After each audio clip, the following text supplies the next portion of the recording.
Hi fam, what's up? So, you all know that the president, William Kipchirchir Samoei Ruto, has been in Doha, Qatar. And he went there to participate in the Second World Summit for Social Development, as well as to strengthen the bilateral economic and labor partnership between Qatar and Kenya, since we have over 70,000 Kenyans living and working in Qatar, which is a good thing because that's a good representation. But now there has been political narratives, or rather banters between Gachagua, where Gachagua said that Ruto is in Doha enjoying a 7-star stay akikula vitu. Mi sijui ni vitu gani hizo. Sijui ni vitu gani hizo Gachagua alikuwa anasema that Ruto kwa anakula ile vitu in hoteli Qatar, 7-star hotel in Doha. ile 7 star, tunasikia unakula vitu huko. Anyway, hiyo ni mambo ya politics. And okay, yes, we are discussing politics, sorry. But let me tell you guys, William Ruto, the thing is, it's a good thing that Ruto represents Africa, the African group, and Kenya as a country in this Second World Summit, which is a good thing. And I'm pretty sure that he had a talk with the Emir of Qatar and probably the Ministry of Foreign Affairs and something like that, so that the Kenyans working and living in Qatar can have a good life. I only have a problem with Ruto's speech. That's my only problem. I usually say that Ruto makes really good speech that portrays a certain image with the world, that they think that Kenya is a safe haven, Kenyans are having this kind of good life, so that even when they see us demonstrating, they wonder, like, what are you guys doing? Because if you listen to Ruto's speech and the things that he speaks about ourselves, about about what is happening back home, this is crazy. It's crazy. I want us to go through the whole speech, entire speech. I mean, I only took the most important so that we can dissect them. We can try and fact check, because this dude, if speeches were building infrastructure, I'm telling you, Kenya and Singapore tungekuwa hapa ana kwa ana. I'm telling you, because they are the kind of speeches that Ruto makes. It's just amazing. Anyway, without further ado, let's get to listen to what he said about everything, literally everything, from education, from the housing project, from so many things, including pesa ya wazee. Okay, Mr. William. Employment and social exclusion persist, and in far too many places they have deepened. In Kenya, through our bottom-up economic transformation agenda, we have charted a deliberate roadmap to confront these challenges head-on, and I am proud to share a few of its key highlights. We recognize that education is the most powerful equalizer in society. That is why Kenya has fully transitioned to the competence-based education and training system that emphasizes practical skills, innovation, and lifelong learning. Equally, to make higher education equitable, we introduced a student-centered funding model that guarantees access to quality education for every learner, regardless of their social or economic background. In 3 years, we have hired 76,000 new teachers, a number that will reach 100,000 by January 2026, improving the teacher-to-learner ratio from 1 to 45 to 1 to 29, putting us on course to meet UNESCO's 1 to 25 benchmark by 2027. We have also rapidly expanded technical and... Oh, this is about the funding model, the education funding model. I really don't understand why Ruto has to say that we've put in place the best education in can I call it structure? Because this is what he's trying to tell the world, that we have already refined and bettered it.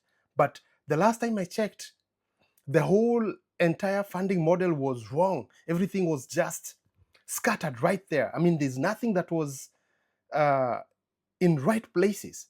People are complaining because the allocations of these money, or rather the education funds, I mean, were wrongly placed. And he's there telling people that we have the best structure. Oh my. So now, just looking at the things that... Employment and Okay, Ruto. vocational training, institutions across the country, ensuring that learners gain market-ready skills aligned with the needs of industry and entrepreneurship. Beyond education, we're empowering citizens economically through initiatives like the Financial Inclusion Fund, popularly known as the Hustler Fund. To date, the fund has disbursed Kenya shillings 80 billion, an equivalent of US dollars 615 million. The Hustler Fund. I was waiting for him to talk about the Hustler Fund. Does the world know that the Hustler Fund has been another white elephant, has been another way of minting government's money? Because I can't recall anyone who has benefited from the Hustler Fund. It was a good policy put on paper, but it lacked the whole of implementation, and it made it a charade kind of a thing. I mean, okay, continue, Mr. President. 26 million Kenyans, it now accounts for more than 9.5 million repeat borrowers, including 5 million individuals who have successfully restored their creditworthiness through consistent repayment, enabling them not only to re-enter the formal credit market, but also access higher borrowing limits and better financial terms. At the same time, together with partners, we are launching programs such as the National Youth Opportunity Towards Advancement Project. Over the next 5 years, it will reach 1 million young Kenyans, training them in skills that are on demand, financing startups, and enabling access to government procurement opportunities. We are equally committed to protecting the most vulnerable members of our society, including the elderly. I feel like Ruto makes the problems back home seems like, we just complain for nothing. Because looking at the things that he's just talked about look at the things that he just mentioned, the Hustler Fund, the vocational training, and how many Kenyans are targeted to benefit from this program. But again, if you go to the ground, I mean, there's basically nothing that is happening. And I would want someone to challenge me and give me a real number, real data, just for us to see what is happening on the ground regarding these the numbers that Ruto is giving here. Because to me, it sounds just like a good speech that's needed a safer landing. Then these people, they have no means of verifying. The United Nations and all that, they have no means of verifying this. And again, if you look at the amount of protests that we've been having, the policies, the things that we've been talking about online, on the grounds and all that, the abductions, the failing education systems, failing health systems, yet Ruto is making it look like we just complain for nothing. I mean, okay, continue, Mr. President. We are equally committed widows and persons living with disability. Through our National Safety Net program, commonly known as Inua Jamii, what began as a modest monthly support to 500 households has now expanded to reach more than 1.7 million families across the country. Madam President, Excellencies, through the Affordable Housing Program, we are delivering much needed... Ngoja. Guys, the Inua Jamii, I believe there's a system that was put in place by the Uhuru's administration, which Ruto was part of it. We cannot deny that. But that was a system where they were giving the elderly 2,000 shillings per month. 2,000 shillings is equivalent to around $15 per month. That's the program that Ruto is technically talking about. And he's proud of it, saying that they started with 500 households and now we are at 1 point something households, which those money, I can guarantee you, because I have my grandfather is 96 years old.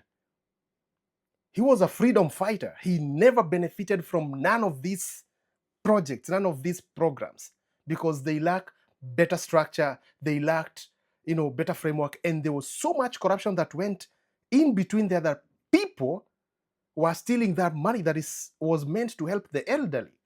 Now, there's nothing. I mean, you can't convince me. I want you to tell me if anyone from your family has benefited from this, especially the elderly and those people who are disabled, as Ruto is saying that the program is helping the disabled. How many disabled people do we see in town begging for money because with wheelchairs and all that, begging for money? Okay, Mr. President, continue. Shelter, while at the same time creating jobs and fostering inclusion. Today, over 230,000 housing units are under construction nationwide, employing more than 340,000 Kenyans and expanding opportunities for local artisans and small businesses. We are also expanding pathways for labor mobility through bilateral agreements with partner countries, like here in this great country of Qatar, where over 70,000 Kenyan nationals are proudly working and earning a decent living and contributing to inclusion back at home. In just 3 years, over 400,000 Kenyans have secured jobs abroad, sending home remittances that support families.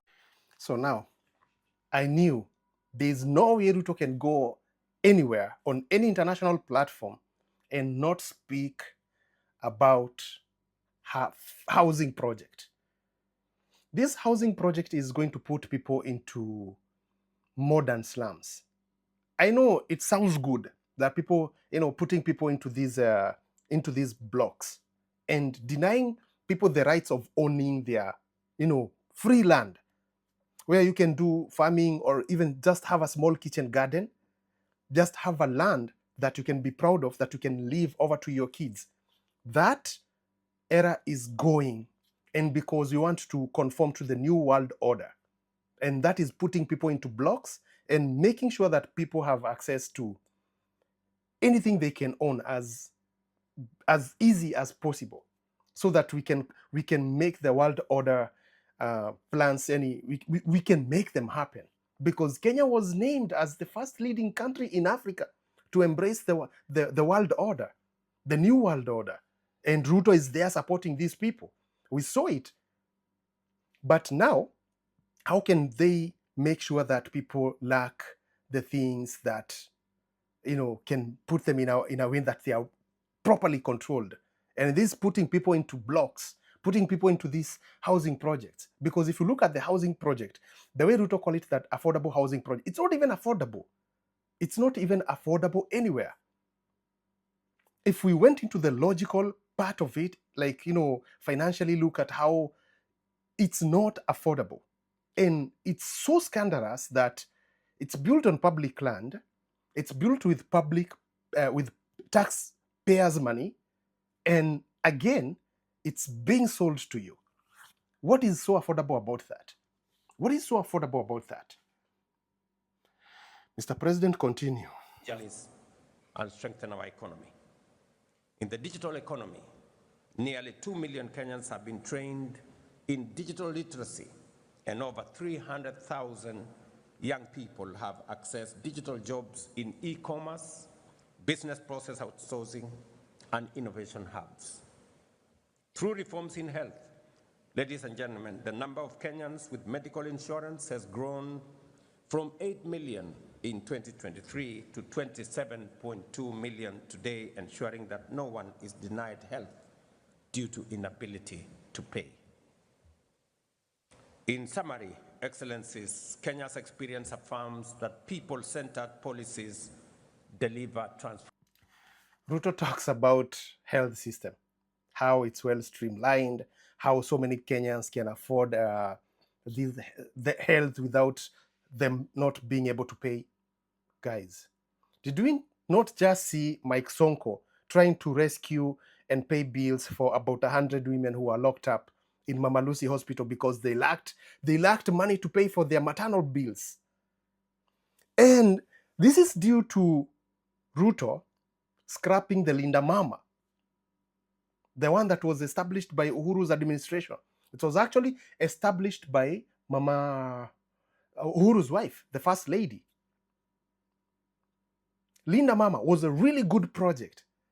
It helped people. It might have had its cons, but it's something that we could have made better. Then Ruto scrapped it and brought the one that is calling it Linda Jamii.